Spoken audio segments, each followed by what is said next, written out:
श्री राम। शंखनाद में आपका स्वागत है। अरविंद केजरीवाल की पत्नी सुनीता केजरीवाल अब फिर मैदान में उतरी हैं। अब फिर से अपने पति के लिए इमोशनल अपील करने आई है और उनकी बेगुनाही की दुहाई देने आई है। सुनीता केजरीवाल जो इतने दिनों से गायब थी, कहीं बैक स्टेज पर थी, अरविंद केजरीवाल की जब से जमानत के बाद खत्म होने के बाद जेल गए, तब से कहीं मुख्य तौर पर नजर नहीं आ रही थी। वो सुनीता केजरीवाल अब फिर वीडियो लेकर आई है और उसमें अपनी पति के बेगुनाही के सबूत दे रही है। किसी तरह से सुनीता केजरीवाल ने वो वीडियो बनाया है और उसमें अपील की है। कई सारे कट के साथ वो वीडियो बना है। उनको इतनी आदत तो नहीं है केजरीवाल की तरह एक्टिंग करने की, वीडियो रिकॉर्ड करने की, धीरे धीरे सीखेंगी, लेकिन उन्होंने फिर भी किसी तरह वीडियो बनाया है और उसमें ईडी के खिलाफ ईडी ने किस तरह साजिश रची इसका जिक्र किया है। उन्होंने कुछ नाम बताए हैं, कुछ सवाल उठाए हैं। अब सुनीता केजरीवाल ने जो नाम बताए, जो सवाल उठाए, वो तो एक पक्ष है, लेकिन उन्होंने कई बात ऐसी भी है जो जांच की है, कई नाम ऐसे भी हैं जो जांच में सामने आए हैं जो उन्होंने नहीं बताए, जो वो छुपा गई। यानी कि झूठ नहीं है लेकिन पूरा सच भी नहीं है।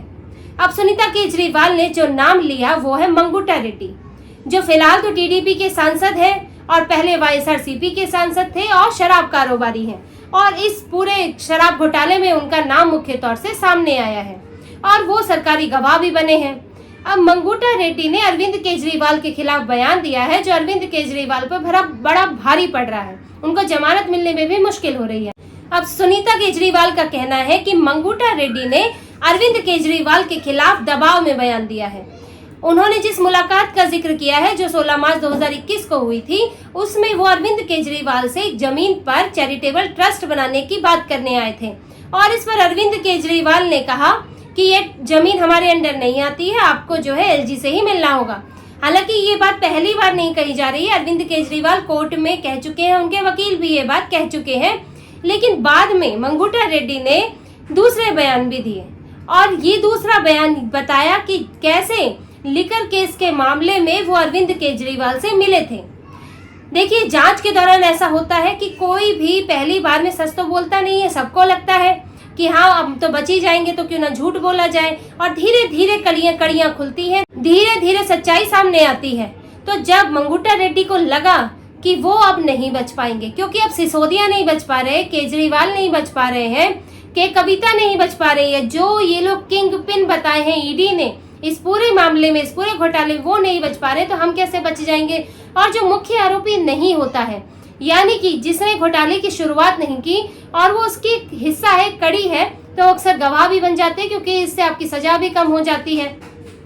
तो मंगूटा रेड्डी ने बाद में ईडी ने और पूछताछ की और जांच की, उनके सामने और सबूत रखे, क्योंकि शुरुआती दौर में तो ईडी के पास भी कम सबूत थे, लेकिन बाद में और सबूत और गवाहों के बयान रखे। तो मंगूटा रेड्डी ने बताया कि अरविंद केजरीवाल से जब वो मिले थे तो उन्होंने लिकर पॉलिसी के बारे में बात की थी। उन्हें पता चला था कि दिल्ली सरकार एक लिकर पॉलिसी ला रही है, नई नीति।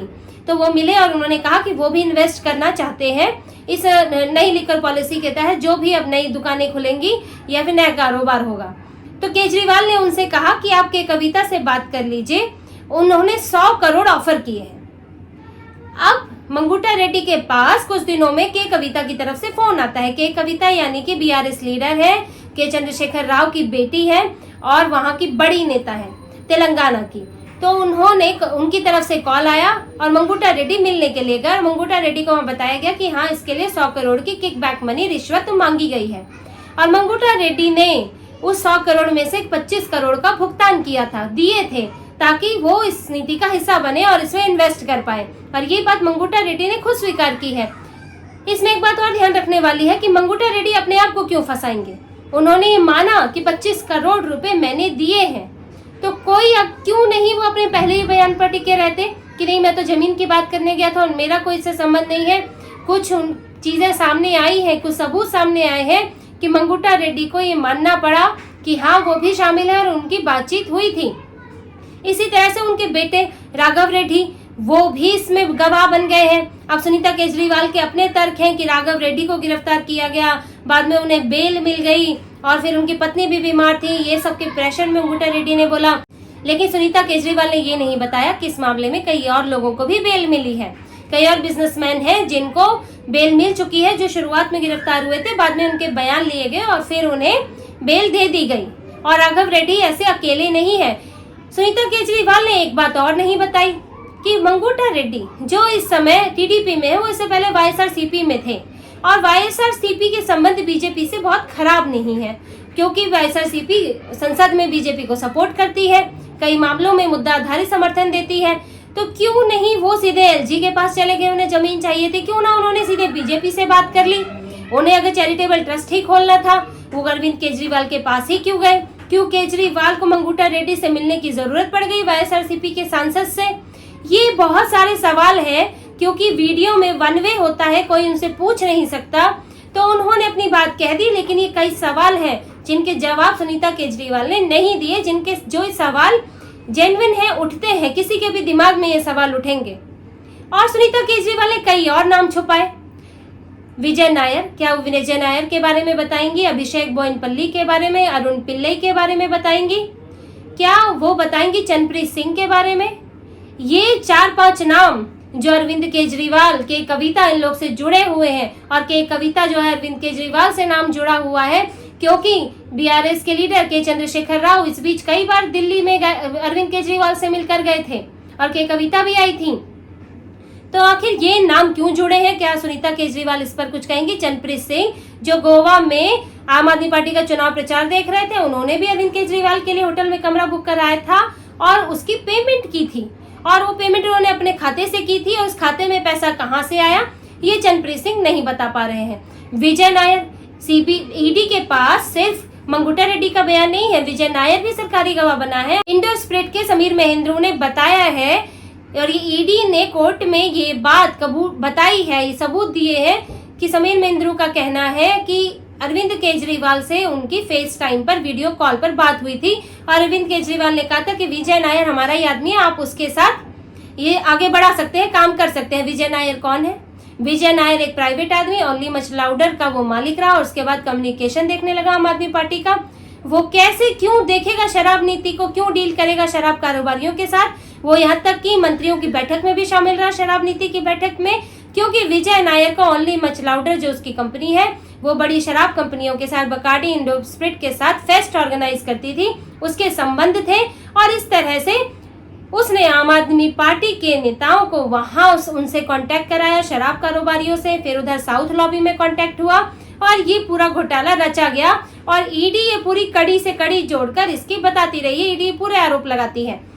अब सुनीता केजरीवाल न विजय नायर की बात करती है, न चंद्रप्रीत सिंह की बात करती है, अभिषेक बोइनपल्ली, बुच्ची बाबू जो के कविता से जुड़े रहे हैं, सीए भी हैं, अभिषेक बोइनपल्ली जो बिजनेसमैन है, जो साउथ लॉबी से जुड़े रहे, इनके बारे में सुनीता केजरीवाल क्या बताएंगी कि कैसे आम आदमी पार्टी से उनका संबंध बन रहा है, कैसे विजय नायर जो है वो अभिषेक बोइनपल्ली से मिला, और कैसे जो है कैश का लेन देन भी हुआ, इस बारे में क्या सुनीता केजरीवाल बताएंगी? क्योंकि ईडी तो सब कुछ बता रहा है, खुलकर ईडी ने कोर्ट में ये सारी बातें बताई है।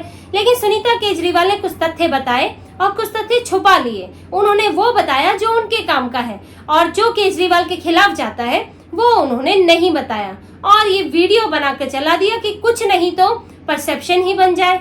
अब आपको बेल तो मिल नहीं रही है, तो कम से कम लोगों के बीच में एक भ्रम तो फैले, एक परसेप्शन तो बने कि नहीं अरविंद केजरीवाल को, आपके बेटे को फंसाया जा रहा है। और इसमें एक बात ये भी है कि ये तो केस की बात हुई, एक आखिर सुनीता केजरीवाल इतने दिनों के बाद पटल पर खुलकर सामने आई कैसे? वो क्यों नहीं नजर आ रही थी? वो आतिशी के अनशन में भी बैठी थी, लेकिन एक बयान उनका नहीं आया, कोई अलग से उन्होंने अरविंद केजरीवाल पर इस बीच कुछ नहीं कहा।